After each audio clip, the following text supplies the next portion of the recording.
दोस्तों, अरुण गवली का जन्म 17 जुलाई 1955 को महाराष्ट्र के अहमदनगर जिले में हुआ। उसके पिता मध्य प्रदेश से काम की तलाश में मुंबई के दगड़ी चोल में आकर बस गए। अरुण गवली के परिवार में उसके माता पिता और एक भाई था। भाई का नाम बप्पा गवली था। अरुण गवली के भाई की मृत्यु हो चुकी है। अरुण गवली का भतीजा सचिन अहीर पूर्व राज्य गृह मंत्री होने के साथ ही एक विधायक भी है। परिवार की खराब स्थिति के कारण अरुण गवली ने 5वीं कक्षा तक ही पढ़ाई की और फिर परिवार चलाने के लिए दूध बेचने का काम शुरू कर दिया। अरुण गवली ने मुंबई कपड़ा मिल में भी काम किया था। 1970 से 1980 तक मुंबई की टेक्सटाइल मिल इंडस्ट्री को बहुत सी हड़तालों का सामना करना पड़ा, जिस कारण मिल को ताला लगाना पड़ा। मिल के बंद होने पर बहुत से लोग बेरोजगार हो गए। इसी वजह से गवली और दूसरे बेरोजगार लोग पैसे कमाने के शॉर्टकट ढूंढने लगे। इसके चलते अरुण गवली हफ्ता वसूली जैसा काम करने लगा।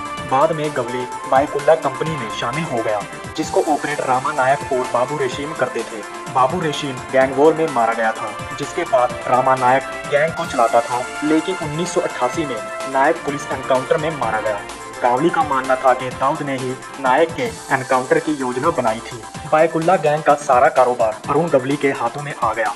गवली दगड़ी चोल से ही गैंग को चलाने लगा। नायक एनकाउंटर के बाद दाऊद की डी कंपनी और गवली की गैंग के बीच खतरनाक गैंग वार होने लगी। इस गैंग वॉर में दाऊद ने अरुण गवली के भाई को मरवा दिया। अपने भाई की मौत के बाद अरुण गवली को बदला लेने का जुनून था और अरुण गवली लगातार दाऊद को ढूंढ रहा था, लेकिन वह गवली के हाथ नहीं आ रहा था। तो फिर अरुण गवली ने दाऊद की बहन के पति स्मेल पारकर की हत्या करवा दी। इस गैंग वॉर के समय गवली गैंग इतनी ज्यादा खतरनाक हो गई थी कि डी कंपनी के बहुत से गैंगस्टर जैसे शरद शेट्टी, छोटा राजन, छोटा शकील को मुंबई छोड़कर दुबई भागना पड़ा था। लोग अरुण गवली को डैडी के नाम से भी जानने लगे। बाद में गवली गैंग की भिड़ंत अमर नायक और अश्विन नायक की गैंग से भी हुई।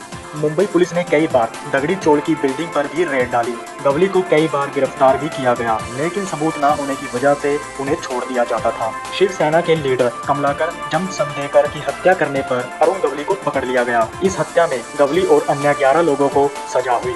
अरुण गवली ने राजनीति में भी अपना हाथ आजमाया था।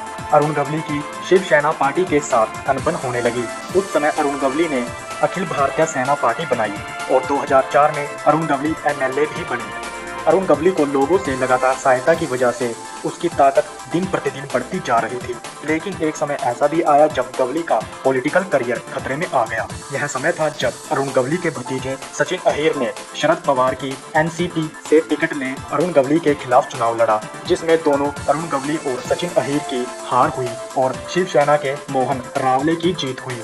अरुण गवली की बेटी गीता 2017 में मुंबई म्युनिसिपल कॉर्पोरेशन BMC में कॉर्पोरेटर चुनी गई। अरुण गवली पर 2015 में मराठी फिल्म दागड़ी चोल बनी थी और 2017 में बॉलीवुड मूवी डैडी भी अरुण गवली की जिंदगी पर आधारित है। आज भी मुंबई के चोल में अरुण गवली का नाम डैडी के नाम से बहुत ज्यादा मशहूर है।